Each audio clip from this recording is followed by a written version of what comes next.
Assalamualaikum warahmatullahi wabarakatuh.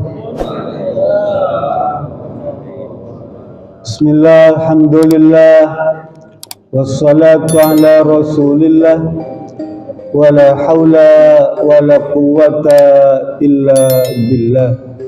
Amma ba'du. Yang sama-sama kita hormati Ketua DKM Masjid Muhajirin, Ustaz Dr. Andes Dedi Asidruan beserta jajaran pengurus, dan juga kita sama-sama hormati guru kita Al-Ustaz Parandes Haji Nunu Zakaria yang selalu membimbing kita, dan yang juga tidak lupa kepada Ketua RW 13 ya, yang senantiasa menjadi dambaan kita semua Pak ya. Dia kalau tanya saya, Pak Ustadz masih suka ke belakang nggak? Udah jarang sekarang. Kenapa? Kan tahu sendiri di belakang itu kemarin itu sahabat saya tempat gugur Pak menghadap Allah Subhanahu Wa Taala. Jadi sebagai manusia yang normal juga kadang-kadang suka apa? Pak, orang Jawa bilang mang-mang. Ya, kumaha anom. Kumanu anom. Total ada 15 kali Pak di jalur belakang itu pantun ya. Pak Haji Paraman ya. Ada 15 lebih bahkan Pak. Jadi di belakang itu kadang-kadang suka apa kepikiran gitu ya, kepikiran ya normal aja sekira ya Pak. Tapi tetap sama sih apa ke belakang ya saya sebut sebagai jalur surga lah ya. Orang-orang yang menghadap Allah Subhanahu Wa Taala dan ditempatkan di surga. Amin. Ya. Tapi memang manfaatnya banyak Pak. Saya di belakang itu kumpul-kumpul, taunya bahasa hewan tuh di situ Pak, bahasa sapu di situ. Iya. Ini apa tokohnya nih si Apit. Meong guys. Apa itu? Suara ucing habis selesai dulu. Bawa balana ucing bener si Apinya. Benak, naon eta? Beker kawin. Yang apa suara apa itu? Suara buaya darat. Kita teruskan. Tema kita pada pagi hari ini adalah diantara hikmah sholat Jumat, ya. Diantara hikmah sholat Jumat. Saya kutip sebuah ayat Quran surat Al-Jumu'ah. Kau bayangkan, Allah menurunkan Al-Quran dan memberikan satu surat namanya Al-Jumu'ah. Artinya penting sekali untuk melaksanakan ibadah Jumat itu. Di dalam surat Al-Jumu'ah ayat 8 Allah berfirman, Ya ayyuhalladzina amanu idza nudiya lis-shalah min yaumil jum'ah fas'au ila dzikrillah wa dzarul bai' in kuntum ta'lamun. Wahai orang-orang yang beriman, jika kalian diseru, dipanggil azan itu ya, untuk melaksanakan sholat Jumat, maka penuhilah panggilan azan sholat Jumat itu dan tinggalkan semua bentuk perniagaan, bentuk transaksi bisnis, bentuk kegiatan muamalah lainnya ya. Jika engkau ingin disebut orang yang mengerti, orang yang faham tentang agama, orang yang tahu tentang keimanan, maka tinggalkan yang lain itu, penuhi ibadah sholat Jumat. Ya. Sama seperti orang pergi haji itu. Allah panggil kita, wa'azin finnasi bil haji ya'tuka, ya, di jalan ala kulli dhamirin, diseru oleh Allah Subhanahu Wa Taala itu untuk melaksanakan ibadah haji, maka orang yang mampu berangkat Labbaik Allahumma labbaik, labbaik la syarika labbaik. Orang ini Pak, dia sadar, dia sebagai orang Islam, orang beriman, dia penuhi tuh panggilan Allah tuh melaksanakan ibadah haji. Kita yang tidak berkesempatan melaksanakan ibadah haji dipanggil oleh Allah sholat Jumat. Hendaknya kita penuhi, disuruh kita tinggalkan tuh. Ya. Kata Imam Ibnu As-Sakir, Rasul pernah berkata, Jumat itu adalah ibadah hajinya orang fakir. Ibadah Jumat adalah ibadah hajinya orang fakir, orang yang tidak mampu untuk melaksanakan ibadah haji. Maka ibadah Jumat itu sebagai pengganti ibadah haji. Coba tuh. Sampai segitunya Rasulullah SAW mendorong orang Islam untuk senantiasa memenuhi masjid, Pak. Meramaikan masjid. Kata Rasulullah dalam hadis Ibnu Mas'ud, Pak. Kata Ibnu Mas'ud, Rasul pernah berkata, laqad hamamtu an amura rijalan ayusalluna bin nas. Kadang-kadang aku berkeinginan, ya, ada semacam apa, kepengen, hamam itu saya kepengen, ya, kalau pada hari Jumat itu aku suruh orang lain jadi imam, tuh, sedangkan aku ke belakang keliling, wahriku rijalan ayyukhallafuna ibad anil jum'ah buyutahum, aku keliling kampung dan aku akan bakar rumah orang-orang yang tidak memenuhi panggilan Allah untuk melaksanakan ibadah Jum'ah. Sampai segitunya Rasulullah SAW, ya, punya keinginan, memang tidak dilaksanakan, untuk menunjukkan bahwa pentingnya ibadah Jum'ah tuh, ya. Jangan sampai kemudian kita mengabaikan, kan itu merupakan hajinya orang-orang fakir. Bahkan kata Rasulullah SAW untuk mendorong orang nih Pak, supaya semangat melaksanakan ibadah Jumat nih. Kata beliau, kanat lahu min kulli khatwatin yakhutu min baiti ilal masjid, ya, amalu sanatin au ajru qiyamuha wasyamuha. Rasulullah nih ngajak orang untuk ibadah itu bukan dipecut, diancam, tidak, tapi didorong, diiming-imingi itu. Iming-imingnya bukan harta tentu saja, ya. Kalau sekarang influencer mendorong tuh, ya, diiming-imingi dengan ganjaran, pahala dan surga itu, Mbak. Kata beliau dalam hadis tadi, orang yang memenuhi panggilan Jum'ah, setiap langkah, Pak, dari rumah tuh ke masjid, setiap langkah, Pak, bukan sekali perjalanan, setiap langkah orang yang sudah bersiap-siap untuk melaksanakan ibadah Jum'ah, maka akan diganjar, diberikan pahala seperti orang beribadah selama setahun. Coba tuh. Atau ganjaran seukuran orang melaksanakan saum setahun atau sholat malam setahun, Pak. Pernah kita sholat malam selama setahun berturut-turut? Belum, ya Pak, ya? Saya pun nggak sanggup.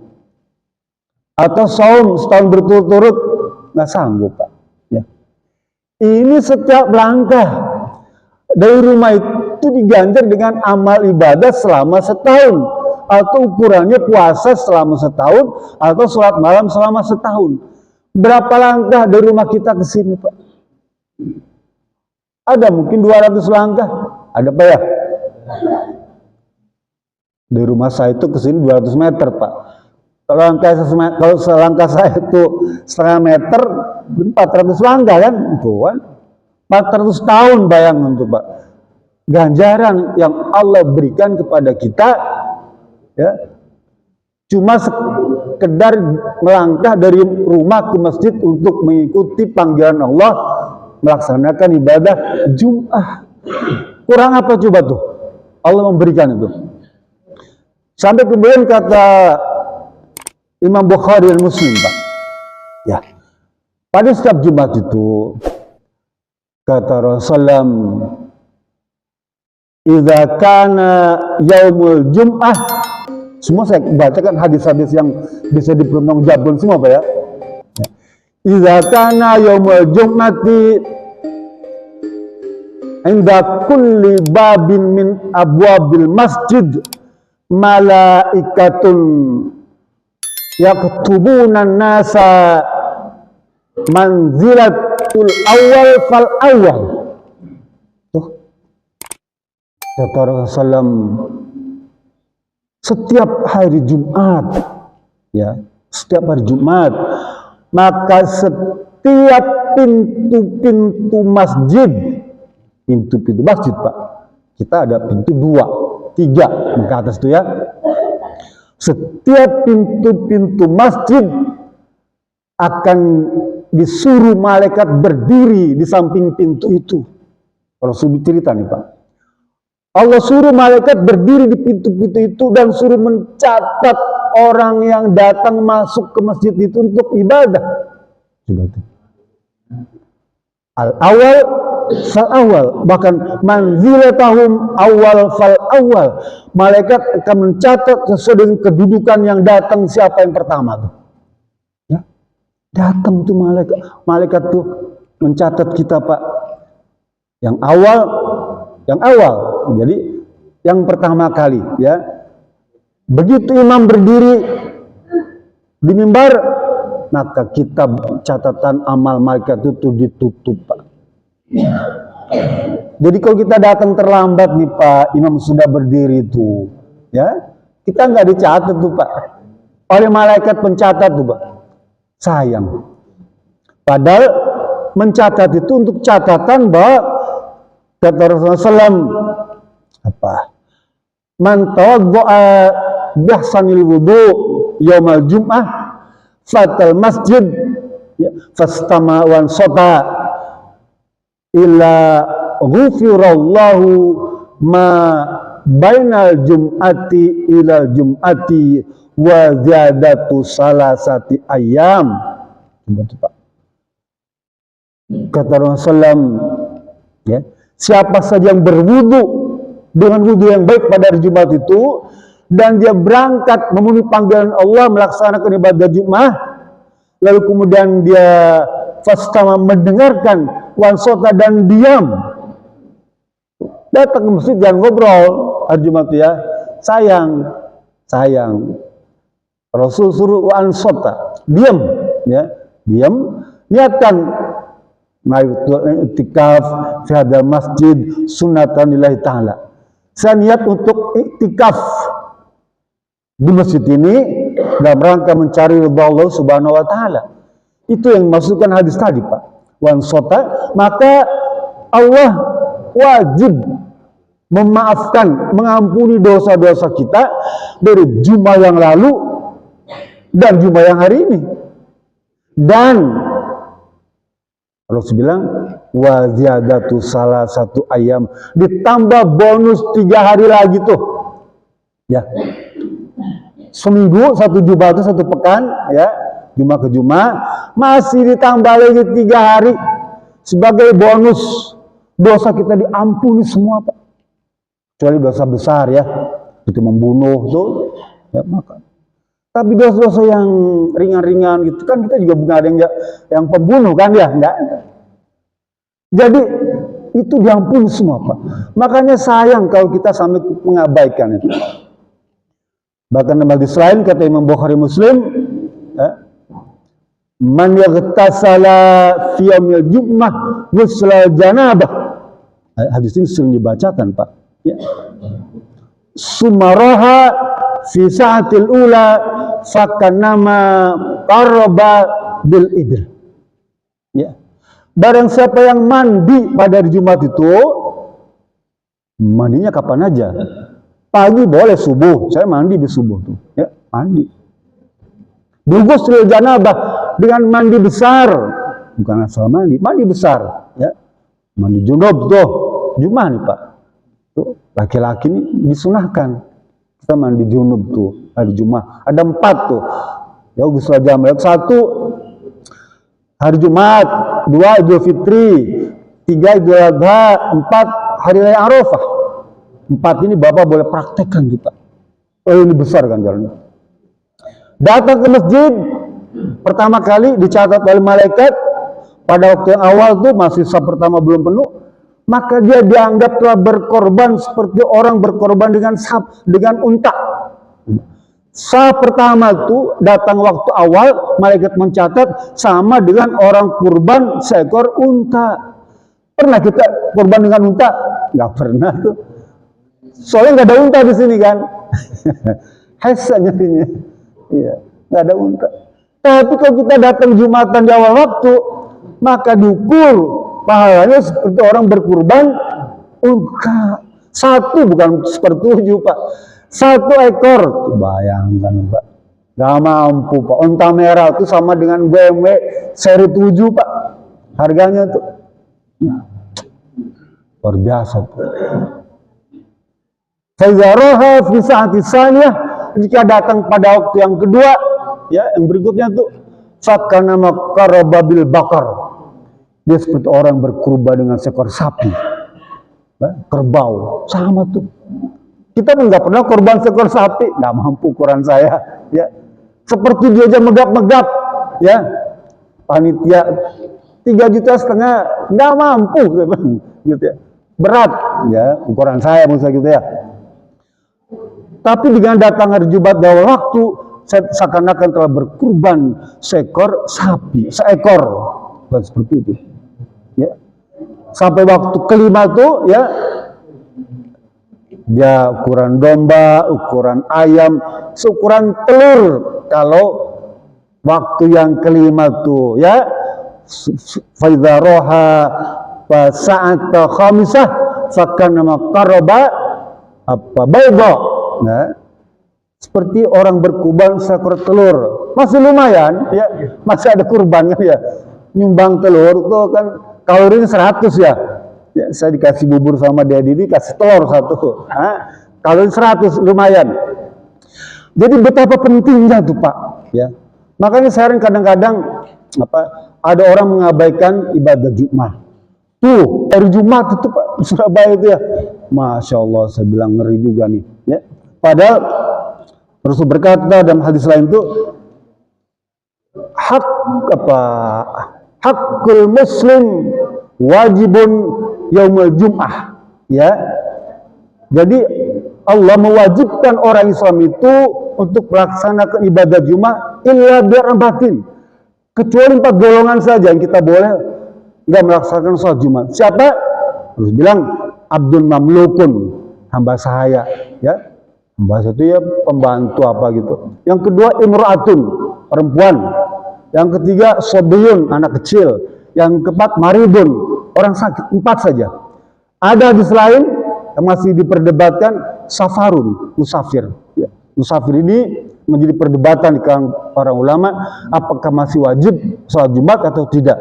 Tapi kata Imam Syafi'i, selama musafir itu mendengarkan suara azan di jalan nih, di sawah, ya, mendengar suara azan, maka dia wajib melaksanakan ibadah Jumat. Ya. Selama dia bisa mendengarkan suara azan, maka dia wajib melaksanakan ibadah Jumat. Ya. Tapi itu pun musafir dalam rangka ketaatan, bukan musafir dalam rangka maksiat. Ya. Artinya ada alasan, karena masih diperdebatkan musafir itu untuk sholat Jumatnya, ikut yang enggak sholat Jumat aja. Mumpung-mumpung masih diperdebatkan kan. Kadang-kadang kita mikirnya ke sana Pak. Sayang Pak ya, kalau misalnya kita hari Jumat nonton itu, ya kan pastikan persiapannya dari pagi tuh Pak ya. Gak keburu sholat Jumat itu. Wong teman saya ketua RW Pak, ketua RW sana tuh. Enggak. Pada waktu pertandingan itu, waduh, kan nobar tuh ya. Dia nurutin pemain Spanyol Alvaro Morata. Ya, betul ya? Alvaro Morata itu kalau masukin gol, dia buka kolor Pak, depan penonton. Wah, goyang-goyang gitu. Ini pas Persib masukin gol itu, David da Silva itu gol. Si Pak Ero langsung buka celana Pak di depan TV. Itu goyang-goyang. Itu ibu yang nonton bareng kaget Pak. Wow. Kata ini bukan huruf wow, ini huruf alif.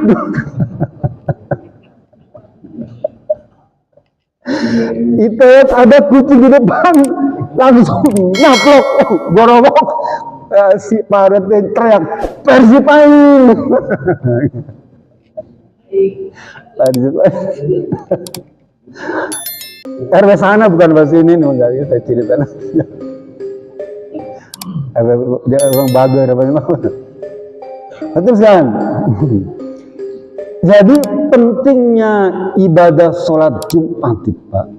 Sayang kalau kita mengabaikannya, apalagi sengaja. Bahkan kata Imam Ahmad Pak ya, man taroka salasa Jumatin ya bighari ajrin kana lahu kutiba minal munafiqin ya. Barang siapa saja nih ya, laki-laki khususnya, yang meninggalkan sholat Jumat 3 kali berturut-turut tanpa uzur nih, tanpa ada alasan, tadi safar ada alasan, sakit ada alasan, ada boleh nggak sholat Jumat sakit, maka dia dicatat oleh Allah sebagai orang munafik. Orang berarti ya, hukumannya berat sekali. Bahkan dalam hadis lain, dalam redaksi yang sama, cuma ujungnya beda. Taballahu ala qulubihim. Allah tutup hatinya tuh oleh stempel, dikunci rapat-rapat hatinya itu bagi orang yang meninggalkan sholat Jumat 3 kali berturut-turut. Makanya kalau teman saya tuh dia suka ini bercanda dengan itu Pak. Dia nggak Jumatan 2 kali. Minggu yang ketiga Jumatan ya. Nggak Jumatan lagi 2 kali. Jumat yang ketiga Jumatan lagi dia. Jadi Jumatnya setiap 3 minggu sekali. Diakalin. Saya bilang emangnya Allah bisa dibohongin begitu? Allah Maha tahu kamu tuh nipu. Gitu. Itu Pak pentingnya kita melaksanakan ibadah Jumat. Nah hikmahnya nih Pak, waktu cepat juga nih ya, nggak kerasa. Hikmah di antara hikmah ibadah Jumat, saya akan kutip pendapat dari Syekh Ali Ahmad Al-Jurzawi dalam kitab Hikmatut Tasyri' wa Falsafatih. Ya, buku ini sangat terkenal Pak. Ya kitab-kitab Imam Syafi'i. Saya ambil dari beliau, kata beliau, umat Islam itu paling sulit untuk dikumpulkan, susah Pak. Ya, oleh karena itu ibadah Jumat salah satu cara untuk menumbuhkan semangat persatuan di kalangan umat Islam. Pak, susahnya umat Islam itu untuk bersatu nih, ya susah Pak. Nggak bisa Pak. Memang di dalam surat Al-Maidah Allah telah memberikan isyarat itu Pak. Surat Al-Hud ayat 112. Nanti Bapak buka di rumah. Surat Al-Hud ayat 112. Al-Maidah 48 juga mirip-mirip. Ada lagi surat Yunus ayat 99 juga mirip-mirip. Tapi sambil yang surat Al-Hud saja 112. Allah berfirman, walau sya'a rabbuka laja'alan nasa ummatan wahidah. Kata Allah nih, wahai umat manusia, ya, jika aku mau, maka seluruh umat manusia akan aku satukan, umat Islam akan aku satukan. Ya. Allah ngomong begitu Pak. Kalau aku mau nih dengan mudah seluruh umat manusia bersatu. bagi umat Islam. Bisa gampang kata Allah. Wala yazaluna mukhtalifin, tapi sebenarnya mereka itu senantiasa selalu berpecah belah. Ya, berpecah belah. Umat Islam nih Pak, sampai hari ini. Besok nih, Lebaran Haji nih. Cek. Ada ikut Arab Saudi hari Jumat, tanggal 1-nya ya. 1 Zulhijjah. Lebarannya hari Minggu. Ya. Begitu juga ada yang lebarannya hari Minggu. Ada yang hari Sabtu kemarin, ya. Tanggal 1-nya tuh yang biasa saum, ada yang saum kemarin. Alhamdulillah, apa? Lupa tanggal 1 Zulhijjah kemarin tuh. Ya, versi Indonesia, ya. Tanggal 1 Zulhijjah untuk kemarin. Kita disunahkan saum 10 hari sebetulnya. Kalau nggak mampu juga udah tanggal 8, 9 saja 2 hari tuh. Ya. Kalau nggak siap juga tanggal 9-nya aja tuh. Saum Arafah. Hanya perbedaannya nanti penanggalan tadi, Pak.